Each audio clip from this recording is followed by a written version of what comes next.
नमस्कार, जोहार आप सभी साथियों का एक बार फिर से स्वागत है हमारे चैनल पीसीएस फाउंडेशन में। आज सामान्य अध्ययन यानी जनरल स्टडीज का क्लास नंबर चौथा है। इसमें बहुत अच्छा टॉपिक लिया गया है, बस अंत तक बने रहिएगा, बहुत ही मजा आ जाएगा पढ़ने में, ठीक है। क्योंकि यह सीजीएल में जो है ना, ये सीजीएल में 30 सवाल सिर्फ जनरल स्टडीज यानी सामान्य अध्ययन से रहेंगे। सोचिए कितना महत्वपूर्ण, यानी कि 90 नंबर का। चलिए, आप चैनल पर नए होंगे तो सब्सक्राइब जरूर कर दीजिएगा और बेल आइकन को भी दबा दीजिएगा। किन्हीं को यह पीडीएफ चाहिए ना भाई, तो जाके पीसीएस फाउंडेशन को सर्च कर लीजिएगा टेलीग्राम पे, या तो हमारा डिस्क्रिप्शन बॉक्स में लिंक दिया हुआ है, वहां से आप ज्वाइन कर सकते हैं। पहला सवाल आपके सामने यह है कि सुलू सूत्र किस विषय से संबंधित है।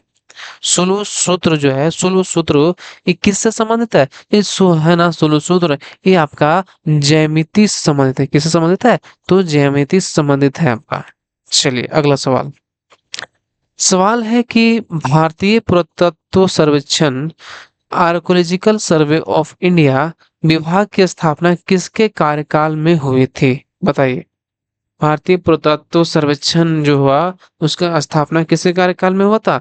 ये हुआ था आपका लॉर्ड कर्जन के कार्यकाल में हुआ था। कब हुआ था? लॉर्ड कर्जन के कार्यकाल में हुआ था, याद रखिएगा। अब तीसरा सवाल है कि अलार कलाम कौन थे? अलार कलाम कौन थे? तो अलार कलाम जानते होंगे, बहुत दिन से पढ़ते आ रहे होंगे, शुरू से पढ़ते आ रहे होंगे कि वे बुद्ध के गुरु थे। किसके गुरु थे? तो बुद्ध के गुरु थे अलार कलाम, याद रखिएगा। अगला सवाल बिल्कुल फटाफट देखेंगे, ठीक है, नो टाइम पास। मिलाने वाला सवाल है, शासक है इधर, उसका उपनाम है। तो चंद्रगुप्त का उपनाम क्या है? तो बिल्कुल आप सही सोच रहे हैं कि चंद्रगुप्त का उपनाम क्या है? सेंड्रोकोटस। बिंदुसार का अमित्रघात।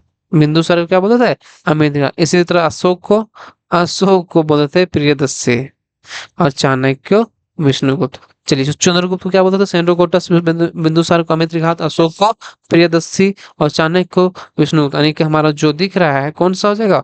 तो ऑप्शन जो है ना भाई, ये आपका कौन हो जाएगा? ये हो जाएगा आपका 2 3 1 4, मतलब कि देखिए, है ना। चलिए, हुनों ने भारत पर आक्रमण किया था। हुनों ने भारत पर आक्रमण किया था, कब, किसके शासनकाल में किया था? ये जो है ना, ये किया था स्कंद गुप्त के शासन काल में। हुनों ने क्या किया था? भारत पर आक्रमण किया था। किस पर आक्रमण किया था? भारत पर आक्रमण किया था। चलिए अगला सवाल। सवाल है कि दक्षिण भारत का प्रसिद्ध तक्कोलम का युद्ध हुआ था किसके किसके बीच में? बताइए। प्रसिद्ध युद्ध दक्षिण भारत का, तो तक्कोलम का युद्ध हुआ था भाई साहब आपका, ये चोल और राष्ट्रकूटों के मध्य हुआ था। किसके किसके बीच हुआ था? चोल और राष्ट्रकूटों के मध्य प्रसिद्ध तक्कोलम का युद्ध हुआ था, याद रखिएगा। अगला सवाल। विजयनगर के राजा कृष्णदेव राय ने गोलकुंडा का युद्ध किस राजा के साथ लड़ा था? बताइए। विजयनगर के राजा कृष्णदेव राय ने गोलकुंडा का युद्ध किस राजा के साथ लड़ा था? याद है आपको? तो उस समय लड़ा था कुली कुतुब शाह के इसके बीच लड़ा, किसके बीच लड़ा था? कुली कुतुब शाह के पास। किसके पास लड़ा था? कुली कुतुब शाह। कौन? तो कौन? कृष्णदेव राय और ये कुली कुतुब शाह। सवाल है कि किस आयोग या समिति ने धन के निर्गमन के मुद्दे पर दादा भाई नौरोजी के से प्रश्न किया था? सोचिए। तो धन निर्गमन का सिद्धांत कौन थे? दादा भाई नौरोजी दिए थे। तो कौन थे, कौन समिति था जो उससे प्रश्न किए थे, उनसे प्रश्न किए थे? तो ये जो था ना भाई, ये वेल्बी समिति। कौन था? वेल्बी समिति जो था, ये उनसे प्रश्न किए थे। चलिए अगला सवाल। ये मिलाने वाला है, बहुत मजा आएगा पढ़ने में। चलिए, अंत तक में रहेगा, चैनल पर नए होंगे तो सब्सक्राइब करना ना भूलिएगा। शारदा एक्ट। बताइए, शारदा एक्ट जो है वो किससे कितने कब हुआ था? शारदा एक्ट लागू। तो ये जो है ना, शारदा एक्ट के बारे में बोल रहा है कि शारदा एक्ट 1929 कब हुआ था? शारदा एक्ट 1929। उसी तरह सती प्रथा उन्मूलन अधिनियम, ये कब हुआ था? इस सती प्रथा उन्मूलन अधिनियम ना, ये 1829 में हुआ था। इसी तरह हिंदू पुनर्विवाह अधिनियम, हिंदू पुनर्विवाह अधिनियम जो हुआ था, ए 1856। कब हुआ था? 1856। इसी तरह है विवाह की आयु संबंधी अधिनियम जो है, विवाह की आयु संबंधी अधिनियम, ये हुआ था आपका 1891 में। फिर से बोलिएगा आप लोग। शारदा एक्ट 1929, सती प्रथा उन्मूलन 1829, हिंदू पुनर्विवाह अधिनियम 1856 और विवाह की आयु संबंधी अधिनियम 1851 की ऑप्शन जो सी दिख रहा है ये सही हो जाएगा।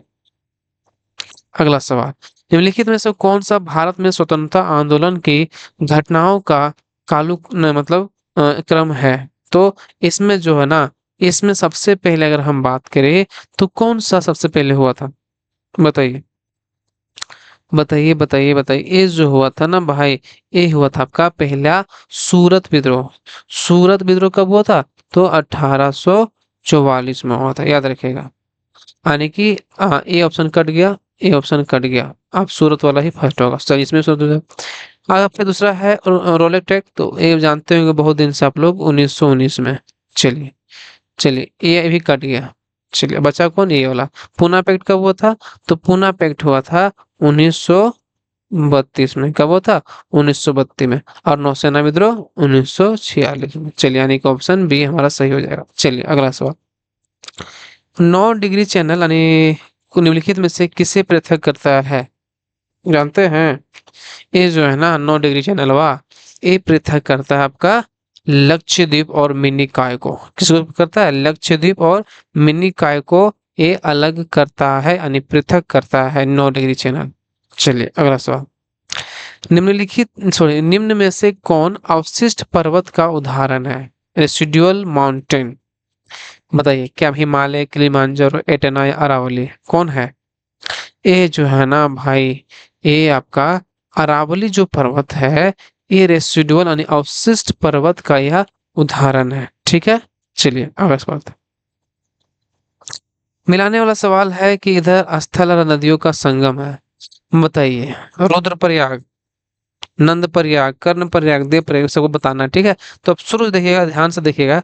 रुद्रप्रयाग जो है ना भाई, ये रुद्रप्रयाग आपका कहाँ पे है?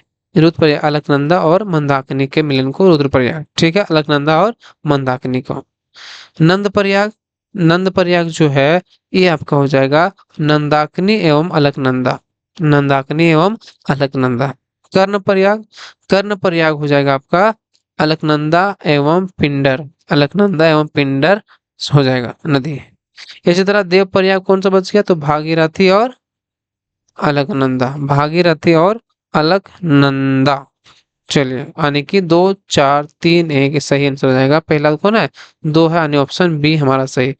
फिर से पढ़िए, रुद्रप्रयाग, तो रुद्रप्रयाग हो जाएगा अलकनंदा एवं मंदाकिनी। नंदप्रयाग, नंदाकिनी एवं अलकनंदा। कर्णप्रयाग, अलकनंदा एवं पिंडार। देवप्रयाग, भागीरथी एवं अलकनंदा। चलिए अगला सवाल, नार्वेस्टर शब्द संबंधित है। नार्वेस्टर शब्द किससे संबंधित है? ये नार्वेस्टर शब्द जो है ना, ये संबंधित है आपका किससे? ये है पूर्वोत्तर भारत में होने वाली वर्षा से। किससे संबंधित है ये जो पूर्वोत्तर भारत में जो वर्षा होती है ना, जैसे कि मैप छाप देता है। ठीक है,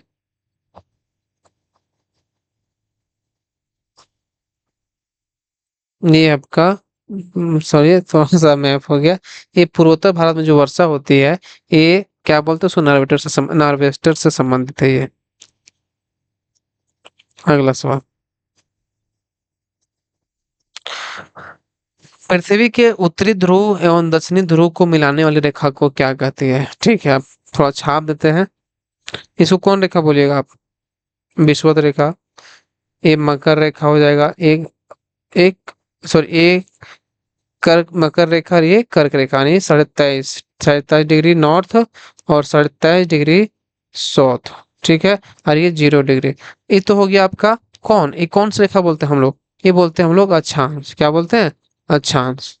अगर ये वाला रेखा को क्या बोलते हैं, जो उत्तर से दक्षिण को मिला रही है, तो इसको क्या बोलेगा? इसको बोलेगा देशांतर। क्या बोलते हैं? देशांतर। यानी कि ऑप्शन जो है ये बी सही हो जाएगा। कौन सा हो जाएगा? Option B. पृथ्वी के कोर में किस तत्व की प्रधानता होती है? जैसे कि पृथ्वी कोर कहाँ पे? ये जो मान के चलिए पृथ्वी है, ठीक है, ये हो गया क्रस्ट, मेंटल और ये कोर, क्या हो जाएगा, क्रस्ट, मेंटल और कोर। तो ये वाला जो हो ना अंदर वाला परत, इसमें क्या क्या होता है, इसमें होता है लोहा और निकेल। क्या होता है, लोहा और निकेल होता है। चलिए अगला सवाल। सवाल है कि निम्नलिखित में से कौन सी भूकंपीय तरंगे सर्वाधिक क्षति पहुंचाती है। याद है आपको, जो कौन सा तरंग है, भूकंपीय तरंग जो सर्वाधिक क्षति पहुंचाती है। तो ये हो जाएगा आपका दीर्घ पृष्ठीय। कौन सा हो जाएगा, दीर्घ पृष्ठीय तरंग जो है ना, ये सर्वाधिक क्षति पहुंचाती है, मतलब मत पूछिए। निम्नलिखित में से कौन सी जनजाति वृक्षों पर निवास करती है, बताइए कौन सी जनजाति है जो वृक्षों पर निवास करती है, याद है ना, बताइए कौन सी जनजाति जो वृक्षों पर निवास करती है। ये जो है ना भाई, ये आपका करती है पिग्मी जनजाति। कौन, पिग्मी जनजाति जो है वृक्षों पर निवास करती है। वित्तीय आपातकाल जो फाइनेंशियल इमरजेंसी किस अनुच्छेद के तहत लगाया जाता है। क्या 352, 360, 365, 368, बताइए। वित्तीय आपातकाल पूछा है, तो वित्तीय आपातकाल लगाया था है अनुच्छेद 300, गलत, 360। चलिए चलिए चलिए, ये जो है ना वित्तीय आपातकाल जो लगता है अनुच्छेद 360 लगता है। और ये राष्ट्रीय आपातकाल जो होता है ये 352। किस वाद ने संसद को मौलिक अधिकारों में संशोधन का अधिकार दिया। बताइए किस वाद के चलते जो है संसद को मौलिक अधिकारों में संशोधन का अधिकार दिया। तो ये वाद था आपका केशवानंद भारतीवाद। केशवानंद भारतीवाद जो है, इसमें क्या मिला, मौलिक अधिकार संशोधन करने का अधिकार। संविधान के किस अनुच्छेद के अंतर्गत सिखों द्वारा कृपान धारण करना धार्मिक स्वतंत्रता का अंग माना गया है। बताइए संविधान के किस अनुच्छेद के अंतर्गत सिखों द्वारा कृपान धारण करना धार्मिक स्वतंत्रता का अंग माना गया है। ये आपका है अनुच्छेद 25। कौन है, अनुच्छेद 25। अगला सवाल। राज्य के नीति निर्देशक तत्वों के विषय में निम्नलिखित कथनों पर विचार कीजिए। राज्य के जो डीपीएसपी बोलते हैं, डीपीएसपी कहाँ से लिया गया है, तो ये आयरलैंड से लिया। कहाँ से, आयरलैंड। जो राज्य के नीति निर्देशक तत्वों के विषय में निम्नलिखित विचार कीजिए। ये क्या है, ये तत्व देश के सामाजिक आर्थिक लोकतंत्र की व्याख्या करते हैं। क्या सही है, बताइए। बिल्कुल सही है, जो है ना ये देश के सामाजिक और आर्थिक लोकतंत्र की व्याख्या करते हैं। दूसरा, इन तत्वों में अंतर्विष्ट उपबंध किसी न्यायालय द्वारा प्रवर्तनीय नहीं है। नहीं, बिल्कुल सही है कि ये क्या है ना, ये प्रवर्तनीय नहीं है। ठीक है, इसमें कुछ नहीं है। चलिए ये भी यानी सही है, यानी कि ये 1 और 2 दोनों सही हो जाएगा। भारत की संचित निधि से धन निकालने के लिए निम्नलिखित में से किससे का अनुमोदन अनिवार्य है। भारत की संचित निधि से धन निकालने के लिए निम्नलिखित में से किसका अनुमोदन अनिवार्य है। तो ये जो है ना आपका भारत की संसद से अनुमोदन लेना अनिवार्य है। ठीक है, भारत की संसद से। देश में पहली बार राष्ट्रीय आपातकाल की घोषणा कब की गई थी, बताइए। आपातकाल की घोषणा पहली बार कब किया गया था। तो आपातकाल की जो घोषणा है ना, वो पहली बार किया गया था 26 अक्टूबर 1962 को। कब किया गया था, 26 अक्टूबर 1962 को पहली बार आपातकाल की घोषणा किया गया था। राज्य शब्द, ये जो राज्य शब्द देख रहे हैं, का प्रयोग सर्वप्रथम किसने किया। राज्य शब्द का प्रयोग सर्वप्रथम किसने किया था। तो राज्य शब्द का सर्वप्रथम प्रयोग किया था मैकियावली ने। किसने किया था, मैकियावली भाई साहब ने राज्य शब्द का सबसे पहली बार प्रयोग किया था। अगला सवाल। अर्थव्यवस्था से तात्पर्य है, अर्थव्यवस्था यानी इकोनॉमी से क्या तात्पर्य, अर्थव्यवस्था से। तो अर्थव्यवस्था से तात्पर्य होता है कि देश की समस्त आर्थिक गतिविधियों का समन्वय। देश की जितनी भी आर्थिक गतिविधियां होती है उसका क्या, उसका समन्वय क्यों हम लोग क्या बोलते हैं, अर्थव्यवस्था यानी इकोनॉमी बोलते हैं। अगला सवाल। निम्नलिखित में से किसके द्वारा विश्व खुशहाली रिपोर्ट प्रकाशित की जाती है। किसके द्वारा किया जाता है, वर्ल्ड हैप्पीनेस रिपोर्ट। किसके द्वारा प्रकाशित की जाती है? तो ये जो प्रकाशित किया जाता है आपका संयुक्त राष्ट्र सतत विकास समाधान नेटवर्क, किसके द्वारा? संयुक्त राष्ट्र सतत विकास समाधान नेटवर्क के द्वारा यह प्रकाशित किया जाता है। चलिए अगला सवाल, हिंदू वृद्धि दर यानी हिंदू ग्रोथ रेट किससे संबंधित है? हिंदू वृद्धि दर यानी हिंदू ग्रोथ रेट किससे संबंधित है? तो ये जो है ना भाई, ये संबंधित है आपका जीडीपी से। किससे संबंधित है? ग्रोस डोमेस्टिक प्रोडक्ट से हिंदू ग्रोथ रेट संबंधित है। अगला सवाल, अपस्फीति यानी डिफ्लेशन एक स्फीति है किसका? इसमें क्या होता है कि वो दो वस्तु का मूल्य बढ़ता है कि मुद्रा का मूल्य क्या हो जाता है? जैसे होता है ना मुद्रास्फीति, मुद्रास्फीति, तो ये किससे संबंधित डिफ्लेशन? ये संबंधित है कि इसमें क्या हो जाता है ना कि मुद्रा का मूल्य बढ़ता है। इसमें क्या डिफ्लेशन में क्या होता है ना कि इसमें अस्फीति में कि मुद्रा का इसमें वैल्यू बढ़ता है, मूल्य बढ़ता है।